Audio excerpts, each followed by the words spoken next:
Now edit anatomy of flowering plants. Actually मेरे phone में जो स्टोरेज है ना वो फुल हो गया था, तो वन शॉट ये पूरी यूनिट का एक वन शॉट में नहीं डाल सकती एक बार में। एक चैप्टर का तो मैं डाल सकती हूँ, सो इसलिए मैंने वन शॉट नहीं किया। चैप्टर वाइज ही वन शॉट कर लेंगे। सो चैप्टर 6 का वन शॉट करते हैं, anatomy of flowering plants. You can very easily see the structural similarities and variations in the external morphology of the larger living organism, both plants and animals. Similarly, if we study the internal structure, one also finds several similarities as well as differences. This chapter introduces you to the internal structure and functional organization of higher plants. Study of internal structure of plants is called anatomy. Plants have several Plants have cells as the basic unit. Cells are organized into tissues, and in turn the tissues are organized into organs. Different organs in a plant show differences in their internal structure. Within angiosperms, the monocot and dicot are also seen to be anatomically different. Internal structures also show adaptations to diverse environment. So the tissue system, we were discussing types of tissue based on the types of cells present. Let's now consider how tissues vary depending on their location in plant body. Their structure and function would also be dependent on location. On the basis of their structure and location, there are three types of tissue systems. They are epidermal tissue system, ground or fundamental tissue system, and the vascular or conducting tissue system. So epidermal tissue system forms the outermost covering of the whole plant body and comprises epidermal cells, stomata and the epidermal appendages, the trichomes and hair. The epidermis is the outermost layer of the primary plant body. It is made up of elongated, compactly arranged cells which form a continuous layer. So epidermis is usually single layered. Epidermal cells are parenchymatous with a small amount of cytoplasm lining the cell wall and a large vacuole. The outside of the epidermis is often covered with a waxy thick layer called the cuticle, which prevents the loss of water. Cuticle is absent in roots. Stomata are structures present in the epidermis of leaves. Stomata regulate the process of transpiration and gaseous exchange. Each stoma is composed of two bean-shaped cells known as guard cells which enclose stomatal pore. In grasses, the guard cells are dumbbell-shaped. The outer walls of guard cells away from the stomatal pore are thin and the inner walls towards the stomatal pore are highly thickened. The guard cells possess chloroplasts and regulate the opening and closing of stomata. Sometimes a few epidermal cells in the vicinity of the guard cells become specialized in their shape and size and are known as subsidiary cells.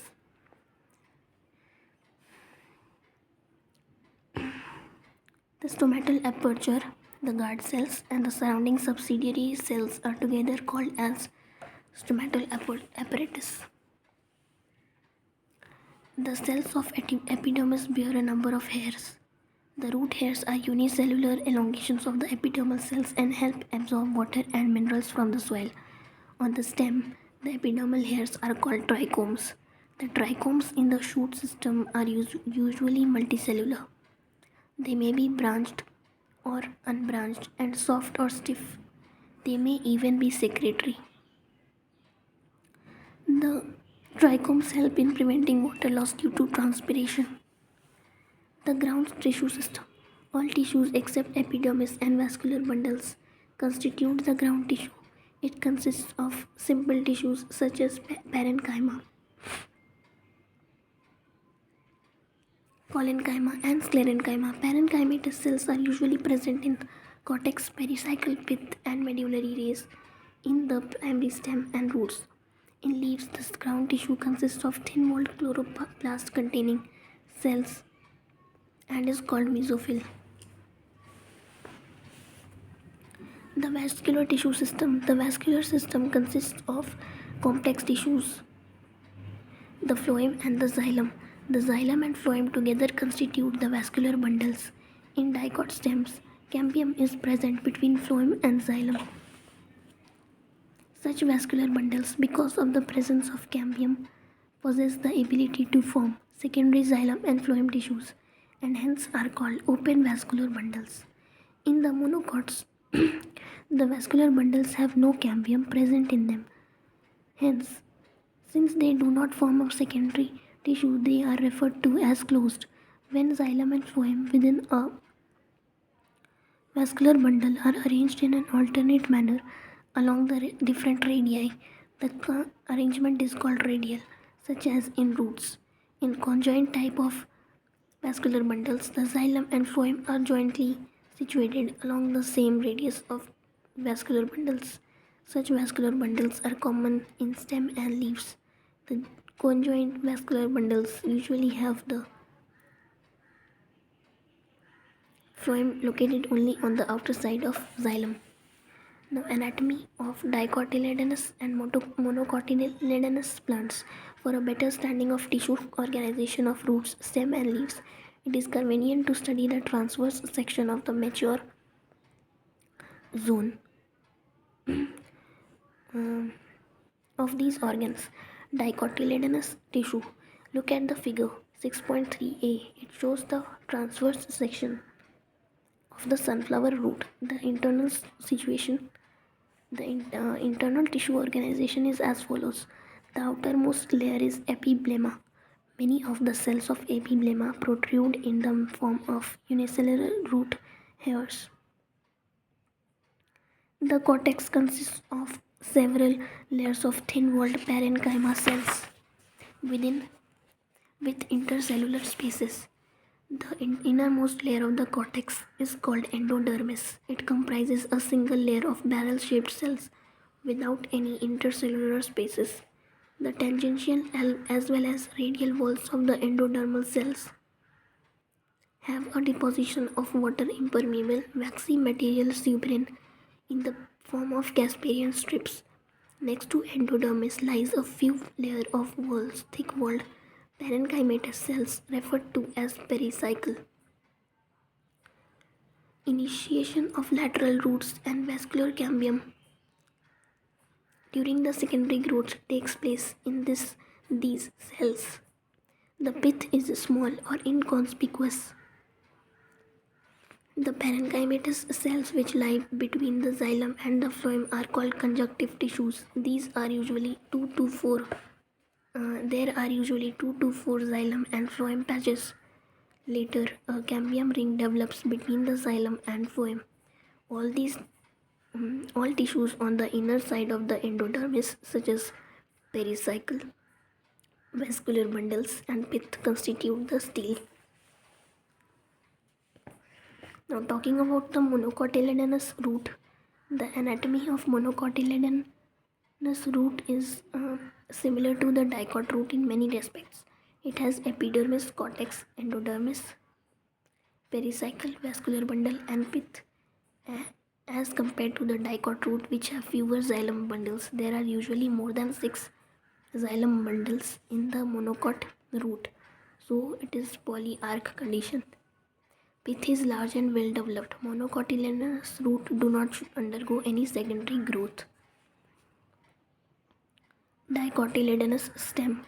The transverse section of a typical young dicotyledonous stem show that the epidermis is the outermost protective layer of the stem, covered with a thin layer of cuticle. It may bear trichomes and a few stomata. The cells arranged in multiple layers between epidermis and pericycle constitute the cortex. It consists of 3 subzones. The outer hypodermis consists of a few layers of collenchymatous cells just below the epidermis, which provide mechanical strength to the young stem. Cortical layers below hypodermis consist of rounded, thin-walled parenchymatous cells with conspicuous intercellular spaces. The innermost layer of the cortex is called the endodermis. The cells of the endodermis are rich in starch and grains, and the layer is also referred to as a starch sheath. This is a good PYQ. Now pericycle is present on the inner side of the endodermis and above the phloem in the form of semilunar patches of the sclerenchyma. In between the vascular bundles, there are a few layers of radially placed parenchymatous cells which constitute medullary rays. A large number of vascular bundles are arranged in a ring. The ring arrangement of vascular bundles is a characteristic of dicot stem. Each vascular bundle is conjoined, open, and with endark protoxylem. A large number of rounded parenchymatous cells with large intercellular spaces which occupy the central portion of the stem constitute the pith. Monocotyledonous stem.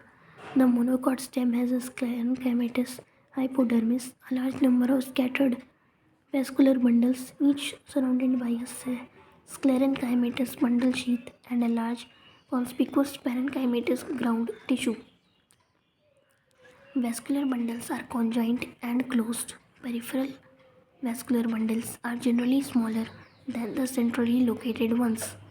The phloem parenchyma is absent and water containing cavities are present within the vascular bundles. Now dorsiventral means which is present in dicot. Dorsiventral leaf. The vertical section of a dorsiventral leaf through the lamina show three main parts, namely epidermis, mesophyll, and vascular system. The epidermis, which covers both the upper surface adaxial epidermis and the lower surface abaxial epidermis of the leaf, has a conspicuous cuticle. The abaxial epidermis generally bears more stomata than the adaxial epidermis. The latter may even lack stomata. The tissue between the upper and the lower epidermis is called the mesophyll. Mesophyll, which possess chloroplasts and carry out photosynthesis, is made up of parenchyma. It has two types of cells, the palisade parenchyma. The palisade parenchyma and the spongy parenchyma. The adaxial placed parenchyma. The adaxially placed palisade parenchyma is made up of elongated cells which are arranged vertically and parallel to each other. The oval or round and loosely arranged spongy parenchyma is situated below the palisade cells and extends to the lower epidermis. There are numerous large spaces and air cavities between these cells.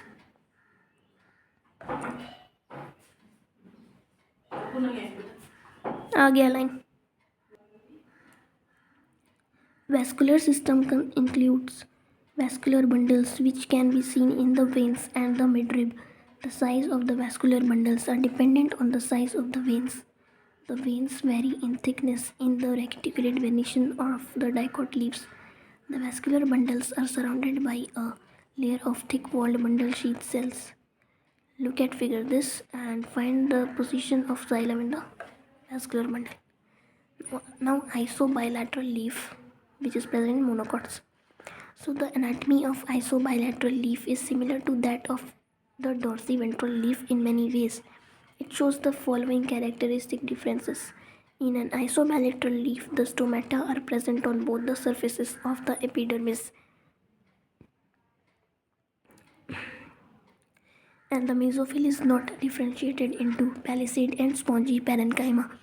In grasses, certain adaxial epidermal cells along the veins modify themselves into large, empty, colorless cells. These are called bulliform cells. When the bulliform cells in the leaves have absorbed water and are turgid, the leaf surface is exposed. When they are flaccid due to water stress, they may make the leaves curl inwards to minimize water loss. The parallel venation in monocot leaves is reflected in the near similar sizes of vascular bundles except in main veins as seen in vertical section of the leaves.